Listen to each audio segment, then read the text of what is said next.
Magandang umaga mga kahuan, narito na ating ulat panahon ngayong araw sa Pilipinas.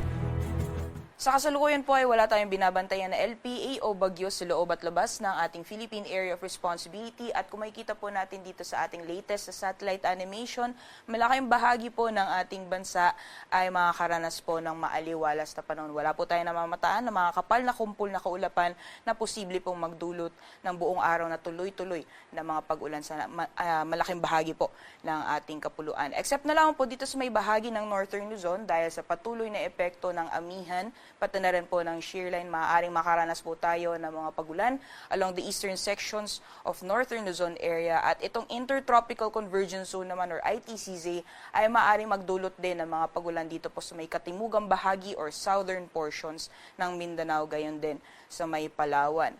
At inaasahan po natin sa mga susunod na araw ay magpapatuloy po yung maaliwalas na panahon sa malaking bahagi po ng ating kapuluan within the next 2 days or hanggang sa darating na Wednesday. At pagdating po ng Thursday, may posibilidad na magdudulot po ng mga pagulan yung easterlies, yung mainit na hangin na nagagaling sa karagatang Pasipiko, dito po sa may eastern sections ng ating bansa.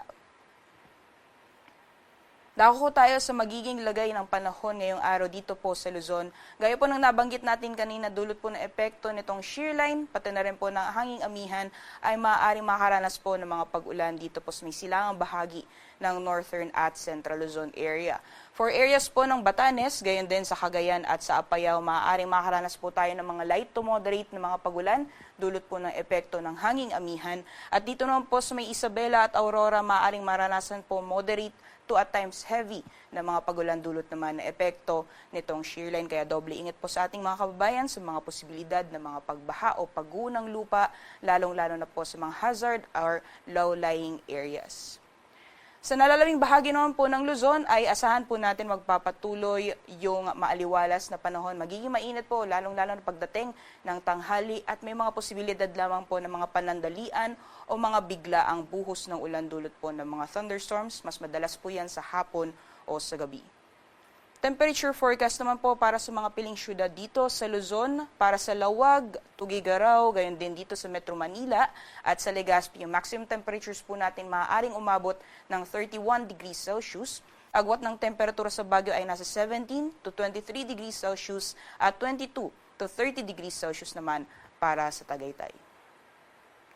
Sa magiging lagay naman po ng panahon sa nalalawing bahagi ng ating bansa for Palawan, Visayas, and Mindanao area, dahil po sa epekto ng Intertropical Convergence Zone or ITCZ, maaring maranasan pa rin po yung maulan na panahon dito po sa may Basilan, Sulu at Tawi-Tawi, gayon din dito sa Palawan, although more on the southern portions of Palawan area.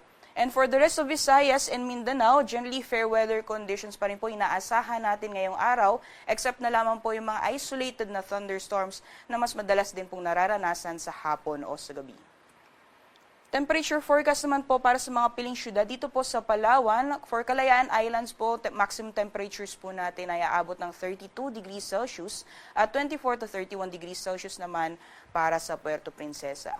Sa mga piling syudad naman po for Visayas, maximum temperatures po natin for Iloilo, Tacloban, as well as Cebu, maaaring umabot ng 31 degrees Celsius. At sa mga piling syudad naman po para sa Mindanao for Cagayan de Oro, maaaring umabot po ng 31 degrees Celsius maximum temperatures. For Metro Davao, nasa 24 to 30, and for Zamboanga naman, nasa 24 to 33 degrees Celsius. Para naman po sa magiging lagay ng ating karagatan, wala po tayong gale warning or babala sa matataas na mga pag-alon. Ngunit iba yung pag-iingat pa rin po or inaasahan pa rin natin yung katamtaman hanggang sa maalon po na karagatan dyan po sa mga dagat baybayin ng Northern Luzon. Kaya iba yung pag-iingat na lamang po sa mga planong pumalaot dyan po sa mga nasabing dagat baybayin.